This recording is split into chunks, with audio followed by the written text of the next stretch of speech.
ଲସାଗୁ ଓ ଗସାଗୁ ମଧ୍ୟରେ ସମ୍ପର୍କ।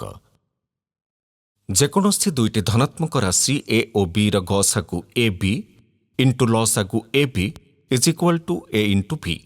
ଉଦାହରଣ ସ୍ୱରୂପ, ଯଦି ଏ ଓ ବି ଯଥାକ୍ରମେ 3 ଓ 6 ହୁଅନ୍ତି, ଗସାଗୁ 3 6 ଇଣ୍ଟୁ ଲସାଗୁ 3 6 is equal to 3 into 6 equal to 18। ଯଦି ଆମ ପାଖରେ ପୂର୍ବରୁ ଦୁଇଟି ଯୁଗ୍ମ ସଂଖ୍ୟାର ଗସାଗୁ ଅଛି, ତାହେଲେ ତାହାର ଫଳ ଦୁଇଟି ଯୁଗ୍ମ ସଂଖ୍ୟାରେ ଲସାଗୁ ପାଇବାକୁ ବ୍ୟବହାର କରାଯାଇପାରେ। ମୌଳିକ ଗୁଣନୀୟକ ଦ୍ୱାରା ଆମେ ଦୁଇଟି ସଂଖ୍ୟାର ଗସାଗୁ ଓ ଲସାଗୁ ନିର୍ଣ୍ଣୟ କରିପାରିବା। ଆସ ଦେଖିବା କିପରି। 510 ଓ 276ର ଲସାଗୁ ଓ ଗସାଗୁ ନିର୍ଣ୍ଣୟ କରିବା। 510 is equal two 2 into 3 into 5 into 17। 276 is equal two 2 into 2 into 3 into 23। 510 ଓ 276ର ସାଧାରଣ ଗୁଣନୀୟକ ହେଉଛି 2 ଏବଂ 3।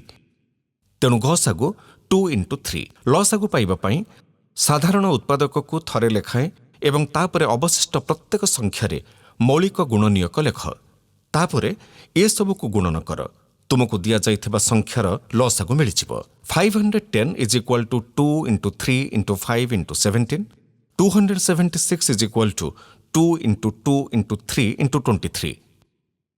ସାଧାରଣ ଉତ୍ପାଦକ ହେଲା 2 ଏବଂ 3 ଏବଂ ଅବଶିଷ୍ଟ 510ର ଅନ୍ୟ ମୌଳିକ ଉତ୍ପାଦକ ହେଲା 5 ଇଣ୍ଟୁ 17 ଏବଂ 276ର ଅନ୍ୟ ମୌଳିକ ଉତ୍ପାଦକ ହେଲା 2 ଇଣ୍ଟୁ 23। ତେଣୁ 510 ଓ 276ର ଲସାଗୁ ହେଲା 2 into 3 into 5 into 17 into 2 into 23 is equal two 23,460। ଚାଲ ଦେଖିବା ଦୁଇ ସଂଖ୍ୟାର ଲସାଗୁ ଓ ଗସାଗୁର ଗୁଣନ ଫଳ ଏବଂ ଦୁଇ ସଂଖ୍ୟାର ଗୁଣଫଳ ମଧ୍ୟରେ ବାସ୍ତବିକ ଅନୁପାତ କ'ଣ। ଆମେ ଏହି ଉଦାହରଣ ଆଲୋଚନାରୁ ଜାଣିଲେ ଗୁଣଫଳ is equal to 510 into 276 is equal to 1,40,760। ଗସାଗୁ ଓ ଲସାଗୁର ଗୁଣଫଳ ହେଲା 23,460 ଇଣ୍ଟୁ 6 ଇଜ୍ ଇକ୍ୱାଲ୍ ଟୁ 1,40,760। ଲସାଗୁ ଓ ଗସାଗୁର ଗୁଣଫଳ ସଂଖ୍ୟାଗୁଡ଼ିକର ଗୁଣଫଳ ସହ ସମାନ। ଆହୁରି ସଠିକ୍ ଭାବରେ କହିଲେ, ଯଦି ସଂଖ୍ୟା ଦୁଇଟି ଏ ଓ ବି ହୁଅନ୍ତି, ତେବେ ଗସାଗୁ ଏ ବି ଇଣ୍ଟୁ ଲସାଗୁ A B is equal to A into B.